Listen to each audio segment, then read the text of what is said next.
আসসালামু আলাইকুম প্রিয় শিক্ষার্থীরা, শিক্ষা বোর্ড আমাদেরকে ফাইনালি সুযোগ করে দিয়েছে। আমরা আমাদের বোর্ড চ্যালেঞ্জের যে রেজাল্টটা আমরা সহজেই শিক্ষা বোর্ডের ওয়েবসাইট থেকে দেখতে পারবো। অর্থাৎ আলাদাভাবে কাউকে আর কোনো বোর্ডের নিজস্ব ওয়েবসাইটে যেতে হবে না এবং সেখান থেকে খুঁজে বের করতে হবে না।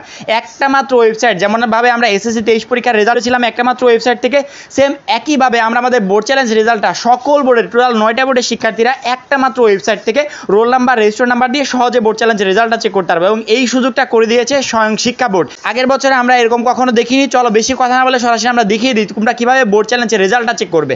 যদি তোমার রেজাল্ট পরিবর্তন হয় সেক্ষেত্রেও চেক করতে পারবে, যদি না হয় সেক্ষেত্রেও চেক করতে পারবে। তার জন্য তোমরা তোমাদের যে স্মার্টফোনটা আছে স্মার্টফোনের গুগল ক্রোম অ্যাপসটাকে সিলেক্ট করবে। গুগল ক্রোম অ্যাপসের এখানে যে সার্চ অপশনটা আছে এখানে গিয়ে সুন্দরভাবে সার্চ দিবে Dhaka education board gov.bd, just এইটা লিখে সার্চ দিবে। এখন দেখো সার্চ দেওয়ার সাথে সাথে আমার এখানে কি আসছে, এখানে ব্যাড গেটওয়ে আসছে। মানে কি, ওয়েবসাইটটা এত পরিমাণে ব্যস্ত যে আমাকে তারা সরাসরি সেখানে নিয়ে যেতে পারেনি। আমি কি করবো, সুন্দরভাবে এই পেজটাকে রিফ্রেশ করবো। অনেকের একবার রিফ্রেশ দিলেই চলে আসবে, অনেকের 2-3 বার করে রিফ্রেশ দিতে হবে। দেখো আমি একবার রিফ্রেশ দেওয়াতে কিন্তু আমার চলে আসছে, তোমাদের হয়তো 2 বার বা 3 বার লাগতে পারে, তবে অপেক্ষা করবে, রিফ্রেশ দেওয়ার পরে এখানে চলে আসবে। দেখো রেজাল্ট সাইড লেখা একটা অপশন আছে, জাস্ট এইটার উপরে ক্লিক করবে। ক্লিক করার সাথে সাথে আমাকে যেখান থেকে আমরা সকল বোর্ডের শিক্ষার্থীরা একটা মাত্র জায়গা থেকে রেজাল্টটা চেক করতে পারবো সেটাতে দেখো নিয়ে চলে আসছে।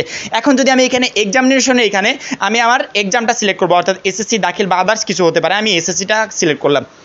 ইয়ার এখানে 2023টাকে সিলেক্ট করবো। বোর্ড এখানে তোমরা যে কোনো বোর্ড, তুমি যেই বোর্ড সেই বোর্ডটাকে সিলেক্ট করবে। আমি যে কোনো মাদ্রাসা বোর্ডটাকে সিলেক্ট করলাম। রেজাল্ট টাইপ এখানে দেখো ইন্ডিভিজুয়াল রেজাল্ট, অর্থাৎ নিচে রোল নাম্বার এবং রেজিস্টার নাম্বার 2টা দেবে এবং নিচে দেখতে পাচ্ছ সিকিউরিটি কে, অর্থাৎ এই কে এটা না দিলে কিন্তু হবে না। 4টা সংখ্যা এখানে দেখা যাচ্ছে 2553।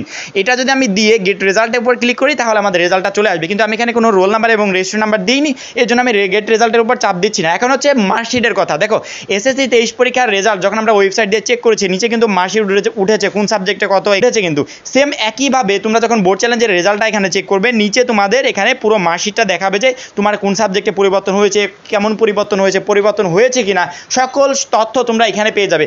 আশা করি এটা প্রত্যেকটা শিক্ষার্থীর জন্য সুখবর, কারণ কি শিক্ষা বোর্ড আমাদেরকে এরকম একটা ব্যবস্থা করে দিয়েছে। আজকের আগ পর্যন্ত আমরা মনে করছিলাম যে না, আমাদের ওইখান থেকে খুঁজে বোর্ডের ওয়েবসাইটে গিয়ে চেক করতে হবে, না, একদমই না। তোমরা এইখান থেকে সহজভাবে রেজাল্টটা চেক করতে পারবে।